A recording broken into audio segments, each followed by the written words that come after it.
Various modalities have been proposed for management of distal and radius fracture, which include conservative management, internal fixation with pins, bridging and non-bridging plating, bridging and non-bridging external fixation, dorsal-volar plating, with or without arthroscopy assistance. The goal is to restore early function of hand and wrist through the restoration of alignment and articular surface congruity. Kapandji, intrafocal pinning and percutaneous pinning have shown acceptable reduction. It was a randomized prospective study. All patients with extra-articular distal and radius fracture were included in this study. The study was between June 2022 to June 2023. Total 31 cases were taken. My inclusion criteria were age of patient I took was between 18 to 65, and patients with fragment type 1 and type 2 extra-articular distal and radius fractures. My exclusion criteria were patients with open wound at the time of injury, patients which were unfit for surgery, patients who did not give their consent, and pathological fractures other than osteoporosis. There were total number of extra-articular distal and radius fracture I got was 57. So out of those, because of exclusion criteria, 22 patients were excluded. Then remaining included 35 patients were there, out of which 5 were lost to follow-up.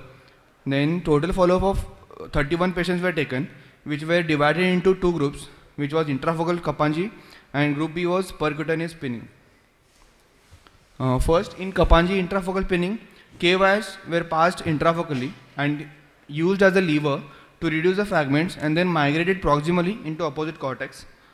The patient was mobilized immediately post-operatively as soon as the pain subsided, and at the 6th week, K wires were removed under local anesthesia. In group B patients, which was percutaneous pinning, 2 cross K wires were used to reduce the fracture. They were given a slab post-operatively. The wrist was immobilized for a period of 6 weeks.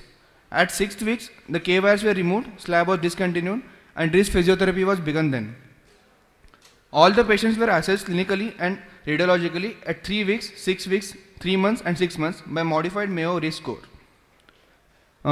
Coming to the results, mean age of the population was 42.13 plus minus 1.6. 19 patients were female, 21 patients had right side involvement, 24 patients were right hand dominant. Average operative duration for Kapandji intrafocal pinning was 29.45 plus minus 8.2 minutes, and percutaneous pinning was 19.21 plus minus 5.6 minutes. These are the pre-op X-rays for Kapandji, post-operative day 0, follow-up. This is post K-wire removal at 6 weeks, and these are the clinical photos achieved after 6 weeks. This is percutaneous pinning pre-op X-rays. Cross K-wires were done. This is clinical photos. In Kapandji, 1 case of reflex sympathetic dystrophy was observed, and in percutaneous pinning, loss of sensation in dorsal aspect of wrist was observed, and pin loosening was observed in both. Kapandji intrafocal pinning showed acceptable reduction of 11/14.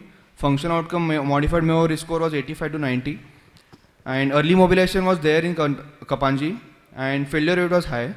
Whereas in percutaneous pinning, acceptable reduction came in 12 out of 17 patients. Functional outcome modified Mayo risk score is 80 to 85, and failure rate is less than that. So coming to the conclusion, functional outcome and reduction were observed better in group A intrafocal Kapandji technique as compared to the percutaneous pinning. Thank you.